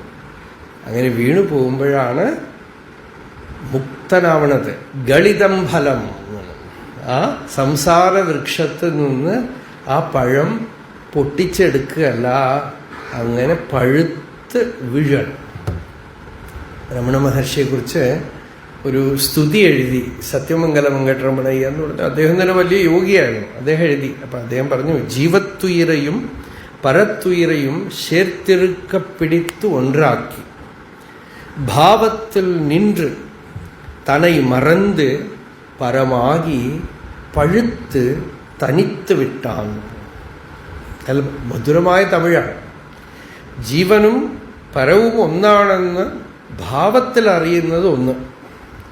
ഇതിപ്പോൾ മഹർഷിയുടെ ചരിത്രമാണോ അല്ലയോ, പക്ഷേ വേദാന്തത്തിൽ അങ്ങനെയാണത്. ജീവത്തുയിരയും പരത്തുയിരയും എന്ന് വെച്ചാൽ ഈ ഞാൻ എന്നുള്ളത് അഖണ്ഡ സച്ചിദാനന്ദമായ പൂർണ്ണ വസ്തുവാണെന്ന് ഐക്യപ്പെട്ട് അറിഞ്ഞു. എന്നിട്ട് ഭാവത്തിൽ നിന്ന് എന്ന് വെച്ചാൽ സമാധി അഭ്യാസം, ഞാൻ അതാണെന്ന് ബലമായി ധ്യാനിച്ചു. അതാണ് എൻ്റെ സ്വരൂപമെന്ന് ബലമായി ധ്യാനിച്ചു. പിന്നെ അടുത്ത പടി എന്താണെന്ന് വെച്ചാൽ അങ്ങനെ ധ്യാനിച്ചാലും വീണ്ടും വീണ്ടും ഞാനെന്ന് ഓർമ്മ വരും. എൻ്റെ ഇൻഡിവിജ്വൽ സെൻസ്, പേഴ്സണാലിറ്റി ഓർമ്മ വന്നുകൊണ്ടിരിക്കും. അതിനെ മറക്കണം. വിദ്യാരണ്യ സ്വാമികൾ പഞ്ചദശിയിലൊക്കെ പറയേണ്ടത്, യോഗിക്ക് ഒരു സ്റ്റേജിൽ ഏറ്റവും വലിയ കാര്യം എന്താണെന്ന് വെച്ചാൽ ഈ അഹം വിസ്മൃതി, അഹങ്കാരത്തിനെ അങ്ങോട്ട് മറന്നു കളയണം. തനൈ മറന്ത്, അപ്പോഴാണ് ആ മാധുര്യം വരിക. വ്യക്തിത്വം അങ്ങോട്ട് വിട്ടു. തനൈ മറന്ത് പരം ആഹി. അപ്പൊ ആ വ്യക്തിയിൽ ഇൻഡിവിജ്വാലിറ്റിയേ ഇല്ല. അത് അഖണ്ഡ ആകാശം പോലെയുള്ള ഒരു വ്യക്തി പോലെ തോന്നിയാലും അനന്തം. രണ്ടു കാലിൽ നടക്കുന്ന ആകാശം എന്ന് പറഞ്ഞു ഗൗഡപാദാചാര്യൻ. ദ്വിപദാം വരം.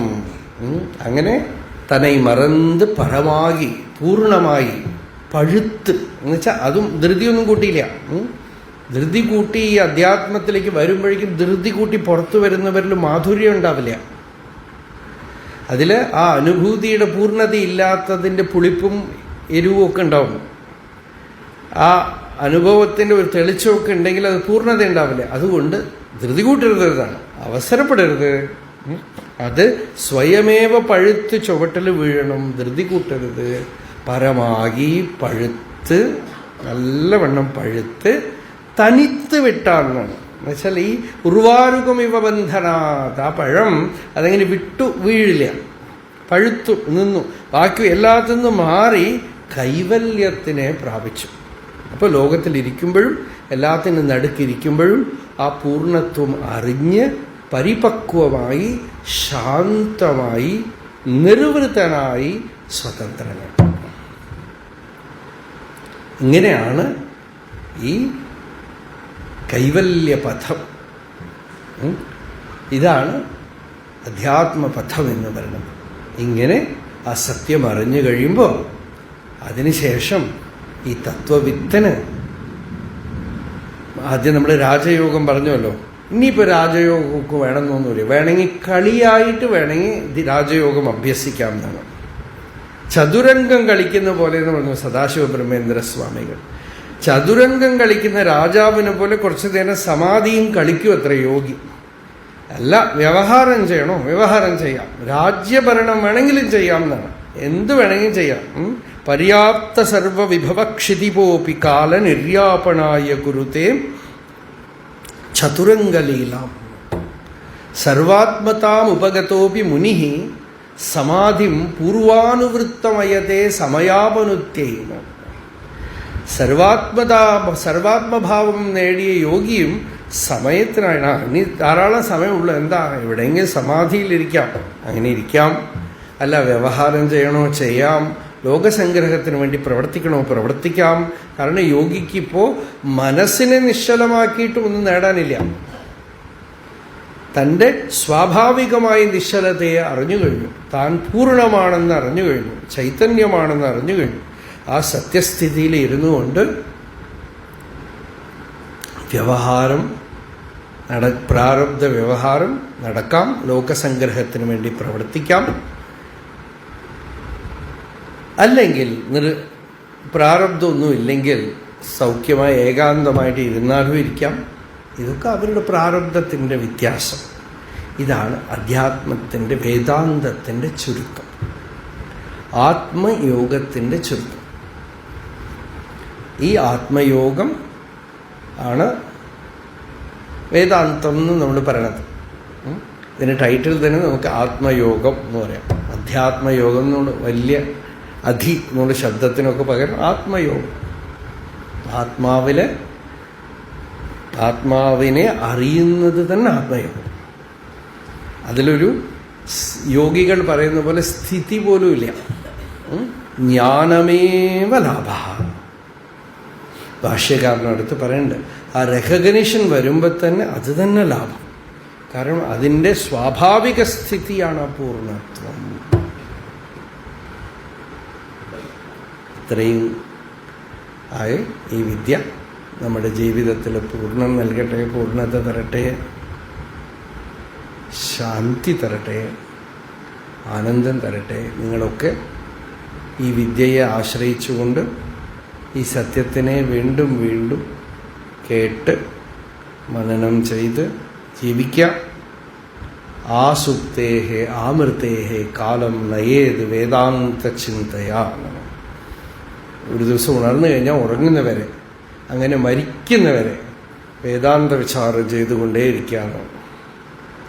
ജീവിതം ധന്യമായിട്ട് തീരും. വേദാന്ത വാക്യേഷു സദാരമന്ത തജ്ഞാനം പ്രശമകരം യദിന്ദ്രിയാണം തജ്ഞേയം യദുപനിഷത്സു നിശ്ചിതാർത്ഥം തേ ധന്യാഃ ഭുവി പരമാർത്ഥനിശ്ചിതേഹാഃ ശേഷാസ്തു ഭ്രമനിലയേ പരിഭ്രമന്തി.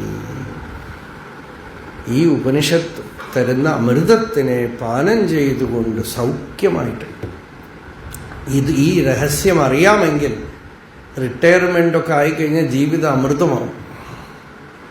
റിട്ടയർ ആയ ശേഷമാണ് ജീവിതം വാസ്തവത്തിൽ തുടങ്ങുന്നത്. ആർക്കു വേണ്ടിയും ജോലി ചെയ്യേണ്ട, ഒന്നും മെനക്കെടണ്ട. സൗഖ്യമായിട്ട് ഭക്തിയിലോ ജ്ഞാനത്തിലോ ഏത് മാർഗത്തിലോ, ഭഗവത് ഭക്തി മാർഗമാണോ ഭാഗവതമൊക്കെ വായിച്ച് ഭഗവൻ നാമമൊക്കെ ജപിച്ച് ഭഗവതാരാധന ചെയ്തിരിക്കാം. ജ്ഞാനമാർഗത്തിലാണോ ഈ രീതിയിൽ ജ്ഞാനവിചാരം ചെയ്ത് ഇരിക്കാം. അധ്യാത്മജീവിതം, ഗീതയിൽ ഭഗവാൻ ഒരു വാക്ക് പറയുന്നുണ്ട്, അധ്യാത്മ ജ്ഞാന നിത്യത്വം. ഇതാണ് അധ്യാത്മജ്ഞാന നിത്യത്വം.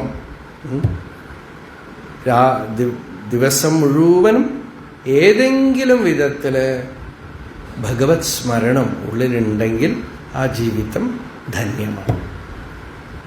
ധന്യം ധന്യം ത്രിധന്യം ഭവഭയശമനം ഹി ഐശ്വരം ദർശനം യത്. ഐശ്വര ദർശനം എന്ന് പറയുന്നത് ത്രിധന്യം. അപ്പോൾ അതിന് നമ്മുടെ ജീവിതം, ഇനിയിപ്പോൾ അത് ദർശനമോ അതൊക്കെ ആവട്ടെ, ആ യോഗം, ഇപ്പോൾ ഭാഗവതം വായിക്കുന്നു, ഗീത വായിക്കുന്നു, ജപം ചെയ്യുന്നു, ഇതിനോടുകൂടെ മറ്റാഗ്രഹങ്ങളൊന്നും ഉള്ളിലില്ല. അങ്ങനെയെങ്കിൽ ജിജീവിഷേത് ശതകം സമ, അതിന് 100 വർഷം ഇരിക്കാമല്ലോ എന്നാണ്. എന്തിനിപ്പോ 100 വർഷം വേണമെങ്കിൽ ഇരിക്കാം. ഇങ്ങനെ ഈശ്വരനെ ആരാധന ചെയ്തുകൊണ്ട് സന്തോഷമായിട്ട് ആനന്ദമായിട്ട് ശാന്തിയോടുകൂടി. അതിന് ഭഗവാൻ എല്ലാവർക്കും ശക്തി തരട്ടെ. ജീവിതം ധന്യമാവട്ടെ, പൂർണ്ണമാവട്ടെ, ഈശ്വരപ്രസാദത്തിന് ഹേതുവാവട്ടെ. ഈ ആശ്രമത്തിൽ വരാനും ബോധാനന്ദ സ്വാമിയുടെ